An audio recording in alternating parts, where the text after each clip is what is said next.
নমস্কার বন্ধুরা, তোমাদের সবাইকে আবারও স্বাগতম স্টাডি কেয়ার ডাব্লিউবি ইউটিউব চ্যানেলে।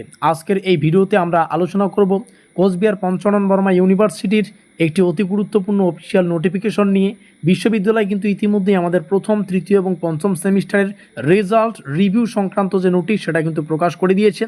আর রেজাল্ট প্রকাশের পরে অনেক ছাত্রছাত্রী অতি অবশ্যই রিভিউয়ের জন্য কিন্তু দীর্ঘ অপেক্ষায় ছিলেন।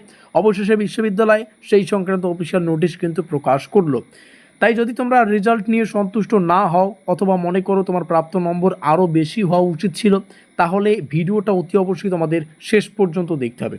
তো আমাদের বিশ্ববিদ্যালয় গত 5 তারিখ 5/6/2026 অর্থাৎ 5ই জুন 2026 এই নোটিফিকেশনটা কিন্তু পাবলিশ করেছে। তো আমরা যদি একটু উপরে আসি, নোটিফিকেশনের পুরো বিষয়টাকে ডিটেলস আলোচনা করি, তাহলে কিন্তু এখানে প্রত্যেকটা বিষয় সুন্দর করে লেখা রয়েছে। তো আমরা এই নোটিশটাতে প্রবেশ করার আগে তোমাদের সুবিধার্থে জানিয়ে রাখি, তোমরা যারা সেকেন্ড সেমিস্টারের আন্ডারে রয়েছো, ফোর্থ সেমিস্টারের আন্ডারে রয়েছে এবং সিক্স সেমিস্টারের আন্ডারে রয়েছে, তোমাদের সামনে কিন্তু পরীক্ষা। তোমরা চাইলে এই সেমিস্টারগুলোর নোটপত্র কিন্তু সংগ্রহ করে যতটুকু সময় বাকি রয়েছে ভালো করে প্রিপারেশান নিয়ে এই সেমিস্টারগুলো পরিপূর্ণ করার সুযোগ পেয়ে যাচ্ছ। আমাদের ব্রহ্মাস্ত্র নোটপত্র সংগ্রহ করার জন্য নিচে আমাদের অফিসিয়াল যোগাযোগ নম্বর দেখতে পাচ্ছ, সেই যোগাযোগ নম্বরে যোগাযোগ করে নোটপত্রগুলো সংগ্রহ করবে। আমাদের নোটপত্রের কেউ যদি 20% নোটও কমপ্লিট করতে পারো, তবুও কিন্তু এই সেমিস্টারটা শেষ করতে পারবে। যারা ষষ্ঠ সেমিস্টারে রয়েছে রেগুলার নিতে পারবে। যদি ষষ্ঠ সেমিস্টারে পড়ে থাকো, ফোর্থ সেমিস্টারে ব্যাকলগ থেকে থাকে, সেকেন্ড সেমিস্টারে ব্যাকলগ থেকে থাকে, সেটাও নিতে পারবে। যারা ফোর্থ সেমিস্টারে রয়েছে ফোর্থ সেমিস্টারের নোট তো অ্যাভেলেবেল আছেই, তার পাশাপাশি সেকেন্ড সেমিস্টারে যদি কোনো সাবজেক্টে ব্যাকলগ থেকে থাকে সেটাও কিন্তু নিতে পারবে। তো এই হচ্ছে পুরো গল্প।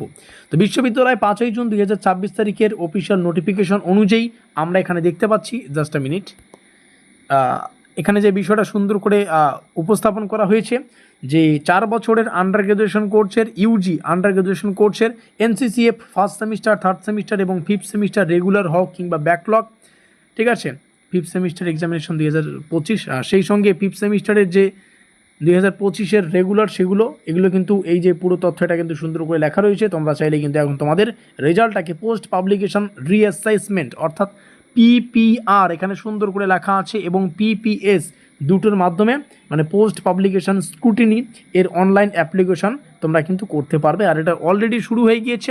আর শুরু হওয়া সংক্রান্ত যে নোটিফিকেশান এটা কিন্তু আমাদের সামনে রয়েছে। এবার দেখা নেওয়া যাক অ্যাপ্লিকেশনের তারিখ সংক্রান্ত যে তথ্য কী রয়েছে। বিশ্ববিদ্যালয়ের নোটিশ অনুযায়ী অনলাইনে পিপিআর বলো পিপিএস বলো আমরা আবেদন করতে পারবো। ফর্ম ফিল আপ সেটা শুরু হচ্ছে 8ই জুন 8/6/2026, এটা চলবে 10ই জুন 2026 পর্যন্ত। এখানে সুন্দর করে কিন্তু দুটো ডেট লেখা রয়েছে। 8ই জুন থেকে 10ই জুন পর্যন্ত আমরা কিন্তু আমাদের রেজাল্টটা রিভিউ করতে পারবো, অর্থাৎ মাত্র 3 দিনের জন্য এই সুযোগ দেওয়া হয়েছে। তাই যারা আবেদন করতে চাও তারা শেষ দিনের জন্য অপেক্ষা না করে যত দ্রুত সম্ভব আবেদনটা সুসম্পন্ন করবে। এবার অনেকের প্রশ্ন থাকতে পারে যে পিপিআর এবং পিপিএস আসলে কি, একটু সংক্ষেপে তোমাদের জানিয়ে রাখি। পিপিআর হচ্ছে পিপিআর হয়ে গেল। পিপিআর হচ্ছে পোস্ট পাবলিকেশন রিঅ্যাসেসমেন্ট, বলতে এই পুরো ব্যাপারটা হচ্ছে তোমাদের উত্তরপত্রটা পুনর্মূল্যায়ন করা, এটা হচ্ছে পিপিআর। অর্থাৎ তোমার উত্তরপত্র আবার মূল্যায়নের জন্য পাঠানো হবে তুমি যদি পিপিআর এর জন্য অ্যাপ্লাই করো। আর একটা আছে পিপিএস, ঠিক আছে, যার অর্থ হচ্ছে পোস্ট পাবলিকেশন স্ক্রুটিনি। এটা বলতে বোঝায় তোমার নম্বরটা পুনরায় গণনা করা, যোগফল করা এবং মূল্যায়ন সংক্রান্ত কারিগরি বিষয়গুলো যে রয়েছে সেগুলোকে পুনরায় পরীক্ষা করা। এই দুটো তোমাদের জন্য সুন্দর করে সাজিয়ে গুছিয়ে তোমাদের সামনে শেয়ার করলাম। তো সহজ ভাষায় বললে পিপিআর হলো উত্তরপত্র পুনর্মূল্যায়ন করা এবং পিপিএস হচ্ছে তোমার নম্বরটাকে গণনা করে মূল্যায়নের জন্য যে ভুলটা সেটা খুঁজে বের করা।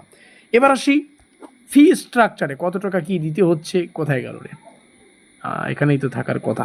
এখানে সুন্দর করে কিন্তু লেখা আছে যে তোমাদের 50 টাকা কিন্তু পার সাবজেক্ট ফি দিতে হবে। পিপিআর বা পিপিএস যাই করো না কেন তোমাকে 50 টাকা পার ফি দিয়ে এটার জন্য কিন্তু অ্যাপ্লাইটা করতে হবে।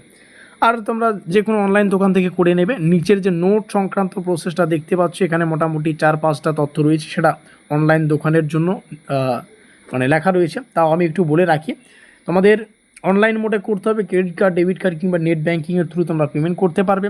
পেমেন্ট সফলভাবে হওয়ার পরেই কিন্তু অবশ্যই অ্যাপ্লিকেশন ফর্মে পেমেন্ট রিসিভ বা প্রিন্ট আউট সেটা একটু অবশ্যই কপি করে রাখবে। এবার সবচেয়ে গুরুত্বপূর্ণ বিষয় যেটা বলি, ইন্টারনাল অ্যাসাইনমেন্ট, প্র্যাকটিক্যাল এই ধরনের সাবজেক্ট সেটা কিন্তু মানে আবেদন করা যাবে না।